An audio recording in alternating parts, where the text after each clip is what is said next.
RTP. El doctor Luis Fleischman, internacionalista, profesor de sociología en el Palm Beach State College, autor de varios textos y analista internacional, nos acompaña para hablar justamente sobre los 4 días de ataques que ya han ocurrido en la capital iraní, sobre el territorio iraní, cómo ha quedado la ciudad de Teherán y cómo está la situación desde su punto de vista. En Medio Oriente. Profesor, le escuchamos. Bueno, yo creo que en este momento lo que está sucediendo es que la capital Teherán, tanto el territorio de Irán, están siendo castigados fuertemente, principalmente por el ejército israelí, por la Fuerza Aérea Israelí, pero también por la Fuerza Aérea Americana, en varios frentes. En este momento los ataques son sobre la estructura del régimen, o sea, las guardias revolucionarias, el Basij, todo lo que sostiene el régimen, para poder generar las condiciones para que haya un cambio de régimen. Por otro lado, se están bombardeando también sitios nucleares o sitios de misiles, esto a través también de la Fuerza Aérea de ambos países. Y yo creo que eventualmente los 3 objetivos son eliminación del programa nuclear iraní, segundo, eliminación del sistema de misiles balísticos, y por último, el más difícil quizás sea el cambio de régimen. Por las razones que ustedes acaban de mencionar, entre otras cosas, el régimen va a resistir hasta el fin, algo comparable en realidad con Japón durante la Segunda Guerra Mundial, que se rehusaban a rendirse hasta la última gota de sangre. Pero hay algo que lo mencionaba en la conversación con mi colega, profesor, y es que se ha intentado decapitar al régimen iraní a mayor escala de lo que ha pasado en Venezuela, pero quizá imitando un poco la estrategia en Venezuela. Tanto así que que algunos han llamado el Vaticano del chiismo, ¿verdad? El centro, digamos, ideológico de los ayatolá, también fue bombardeado, probablemente esperando dejar sin liderazgo al centro religioso del régimen. Pero ¿qué significa eso cuando los generales iraníes, se ha dicho desde allá, y parece que es así, están actuando de forma independiente? ¿Cómo puedes derrotar un régimen que simplemente ha enviado a sus distintas unidades a pelear con una directriz general? Respondan. ¿Cómo obligas a deponer las armas a una fuerza que está actuando de esa forma? Es totalmente y muy difícil, estoy de acuerdo contigo, porque de hecho lo que le hicieron fue darle autonomía a todos estos grupos para que disparen. Por eso es difícil, o sea, en este momento dispararle al liderazgo puede ser importante, pero quizás no tan importante, y yo diría de que más que estos clérigos que manejan la situación, es importante eliminar a aquellos que manejan o aquellos que dirigen a las guardias revolucionarias, por ejemplo, el Basij, y obviamente los lanzamisiles. Recordemos, hay también misiles que están subterráneos, están muy abajo, y solamente las bombas B-2 norteamericanas pueden eliminar a los lanzamisiles. Es difícil, no es imposible, pero estoy de acuerdo totalmente contigo que liquidar cabezas políticas no es suficiente en este momento, porque estos grupitos, estas unidades militares en este momento están dispersadas, están descentralizadas, y la única orden que tiene es ser libre para disparar, libre para matar.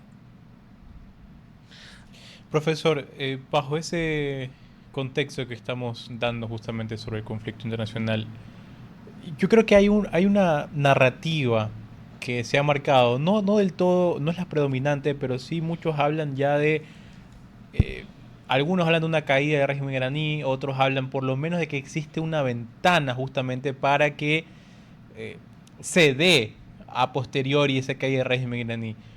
Yo quisiera saber de su perspectiva, usted cómo ve la solidez del régimen iraní a día de hoy, y cuáles pueden ser incluso esas posibilidades en el caso de considere que existan, de que pueda darse justamente un cambio de régimen allá. Bueno, esa yo creo que es la parte más difícil de toda esta guerra, porque en realidad, por más que el pueblo iraní, la sociedad civil iraní esté en contra del régimen, no tiene liderazgo y organización suficiente, por lo menos de lo que yo sé, al menos que haya algunos ya haya algunos acuerdos entre la CIA, el Mossad y algunos de los locales, pero no existe un liderazgo, no existe lo que llama una alternativa.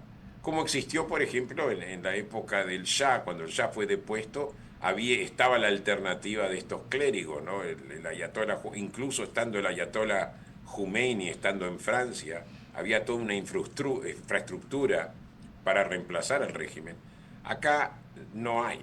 Y por otro lado, las guardias revolucionarias pueden, incluso si se instala un gobierno alternativo, va a haber una insurgencia por parte de, digamos, de todos los que se beneficiaron del régimen, incluyendo guardias revolucionarias, otros oficiales, que van a convertirse en una fuerza de insurgencia. Y eso también va a requerir muchos recursos para poder reprimirlos. O sea, estamos hablando de un proceso de años. Sí. Si es que termina en el éxito, porque puede no terminar en el éxito, puede terminar en una especie de guerra civil al estilo Argelia, del Estado contra la sociedad civil. Claro, y profesor, pensando en las grandes potencias que están actuando o que miran de cerca la situación alrededor de Irán y que pueden influir en el resultado final en cuánto va a durar este proceso, que creo que coincidimos aquí va a ser largo. Usted mencionaba el episodio de la llegada o el retorno del ayatolá Khomeini, ¿no? Llegó un avión francés, llegó ante la mirada pasiva en ese momento de los Estados Unidos de la administración Carter, llegó con el apoyo de sociólogos, pensadores, activistas en Occidente, y tenía detrás una estructura casi de gobierno en el exilio, y tenía las fuerzas religiosas dentro del país esperándolo.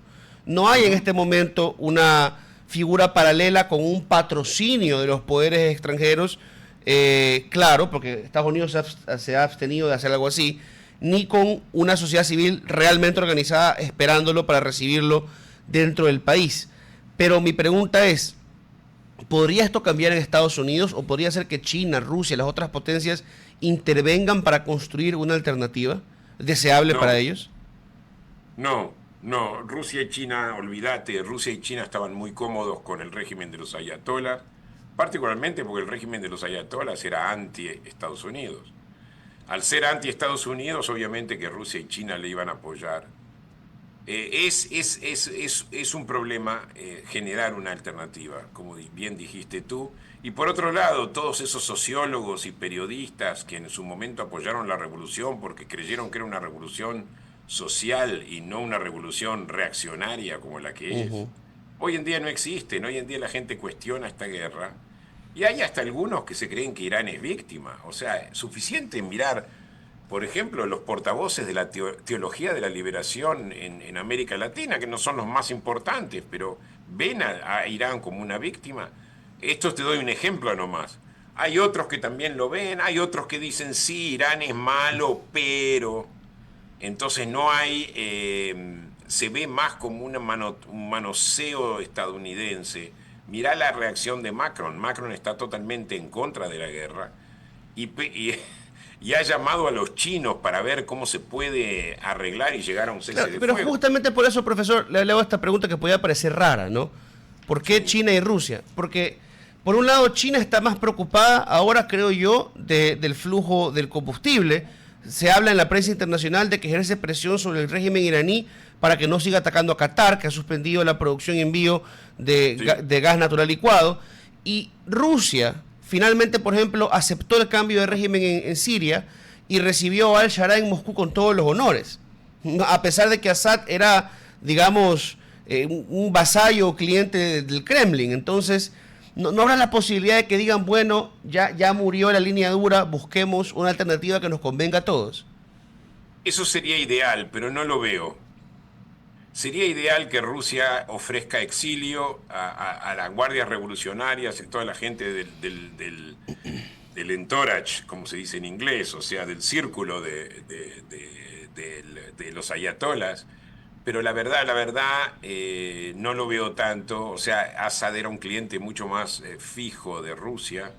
En el caso de Irán, no tanto. Y recordemos, Rusia también tiene un problema con los radicales islámicos. Recordemos que ellos también han tenido problemas en Chechnya. Ha habido ataques terroristas por parte de ISIS dentro de Rusia, o sea, ISIS, gente asociada a ISIS, ISIS-K. No sé cómo Rusia manejaría eso, no sé si Estados Unidos le pide a Rusia que absorba a esta gente, a estos líderes, si es que Rusia va a hacerlo, y no sé si estos líderes van a aceptar ir a instalarse en Rusia tampoco. Creo que esa alternativa por ahora no la veo, no la había pensado, pero es muy interesante lo que tú estás planteando. Profesor, le quedamos muy agradecidos. Esperamos que tengas una buena mañana y una buena Sí, semana. el tiempo nos ha traicionado otra vez, pero gracias por su compañía. No te preocupes, un abrazo a ustedes. Saludos y buena semana. Buena Igualmente. semana, igualmente. RTP